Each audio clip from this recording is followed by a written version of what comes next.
আসসালামু আলাইকুম। আমরা এওএল ভিডিওটা আপলোড করে ফেলছি, সেই ভিডিওটা আপনারা দেখবেন। আমরা জেড ক্যাটাগরি নিয়ে কন্টেন্ট বানানো শুরু করছি। এর আগে আমরা সাবকোস পেন, অল ট্যাক্স, আলহাস ট্যাক্স আর আলিফ এই 4টা ভিডিও আপনাদের উপহার দিছি। আর আজকে একটু আগে আপনাদের দিলাম এওএল অ্যাসোসিয়েট অক্সিজেনের ভিডিও। সো আপনারা এগুলি দেখবেন। আর ডিসপ্লেতে যে ডিসক্লেমার অংশটা দেখছেন, আমার এই অ্যানালাইসিস কখনো আপনার বাই বা সেল নির্দেশনা প্রদান করে না। একটা বিষয় যদি খেয়াল করেন, আমরা কিন্তু বলছিলাম, প্রেডিকশন করছিলাম যে 1000 কোটি টাকার ট্রেড আমরা জুলাই মাসেই দেখব। আর সেই ধারাবাহিকতায় আমাদের গত বৃহস্পতিবার কিন্তু প্রায় 90 কোটি টার্ন ওভার হয়ে গেছে। তার মানে আমরা কিন্তু 1000 কোটি টার্ন ওভারের খুব ধার প্রান্তে আছি। আশা করি আমরা এই মাসে আমাদের এই গোলটা অ্যাচিভ করব।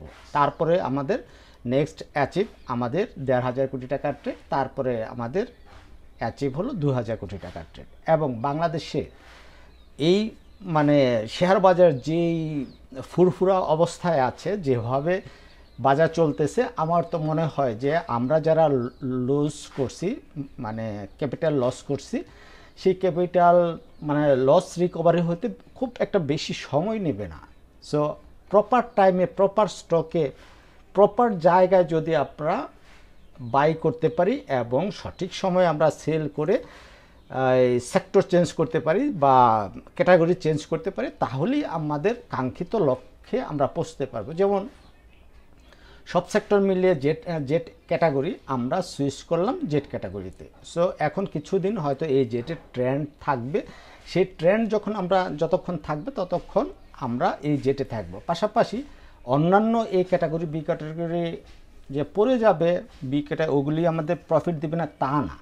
তবে একটা জোয়ার চলে, সেই জোয়ারে আমাদের গা ভাসাতে হবে, চলন্ত ট্রেনে আমাদের উঠতে হবে। চলুন আমরা মূল আলোচনায় চলে যাই। আমরা কেপিপিএল নিয়ে আলোচনা করি।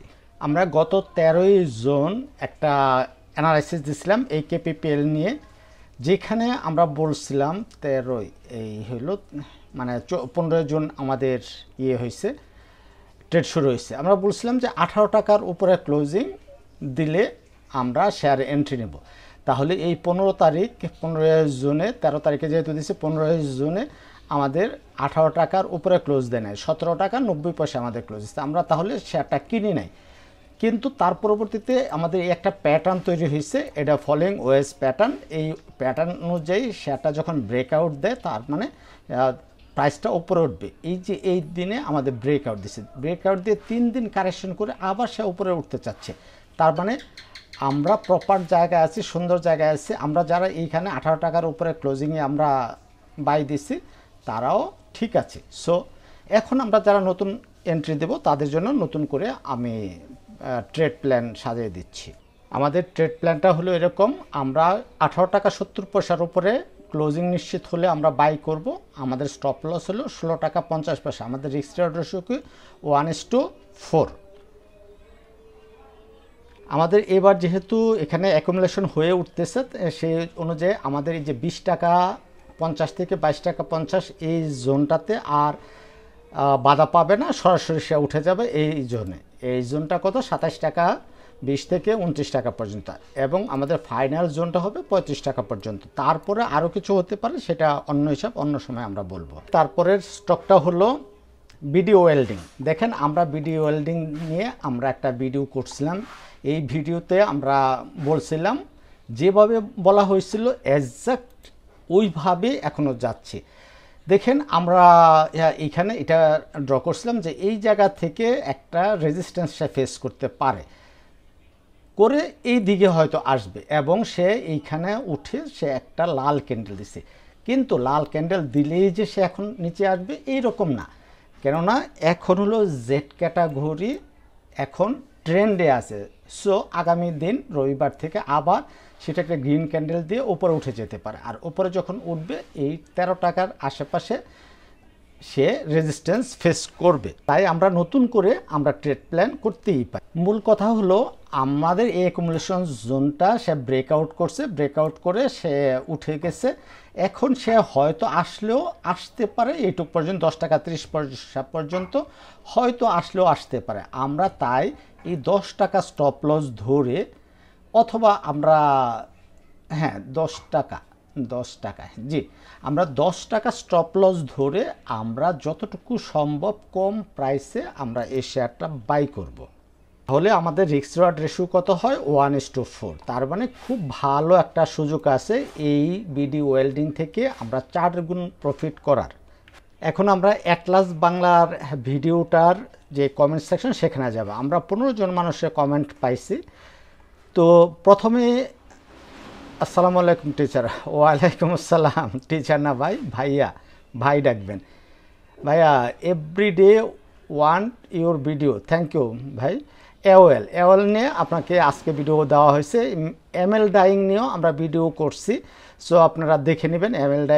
এমএল ডাইং, ঢাকা ডাইং, আরেকটা কী যেন 3টা নিয়ে একটা ভিডিও করা হয়েছে।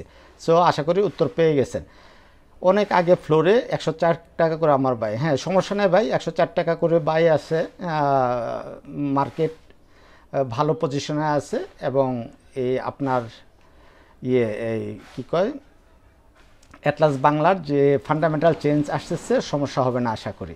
মঞ্জুরুল ইসলাম ভাই লঙ্কা বাংলা আর বেস্ট হোল্ডিং নিয়ে কথা বলতে বলছেন। লঙ্কা বাংলার পজিশনটা এখনও পর্যন্ত ওকে আছে, সব ঠিক আছে। আশা করি এই ফাইন্যান্স সেক্টরটা যেহেতু একটা দুটা হোল্ড মারে অন্যান্য শেয়ার, এটাও আপট্রেন্ডে আছে।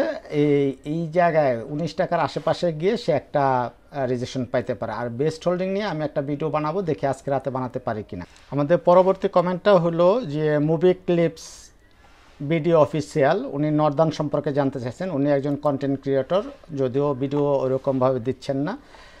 যাই হোক, নর্দার্নটা সব কিছু ঠিক আছে। 102 টাকা পর্যন্ত আপনার এটা সাপোর্ট। হ্যাঁ, 102 টাকার নিচে যদি নর্দার্ন নেমে যায় তাহলে আপনাকে বেরিয়ে যেতে হবে।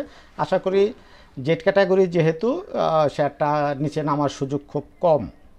আরিফ ভাই, সবসময় আপনার ভিডিওগুলো দেখি, খুব ভালো লাগে, থ্যাংক ইউ ভাইয়া। আইমান ভাই থ্যাঙ্কস, আপনাকেও থ্যাঙ্কস।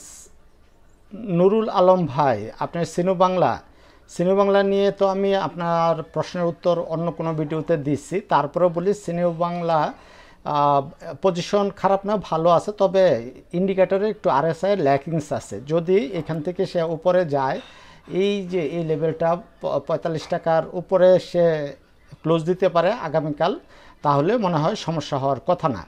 যাই হোক, এই হলো আজকের আমাদের আলোচনা। ভালো থাকবেন সবাই, আল্লাহ হাফেজ, আসসালামু আলাইকুম।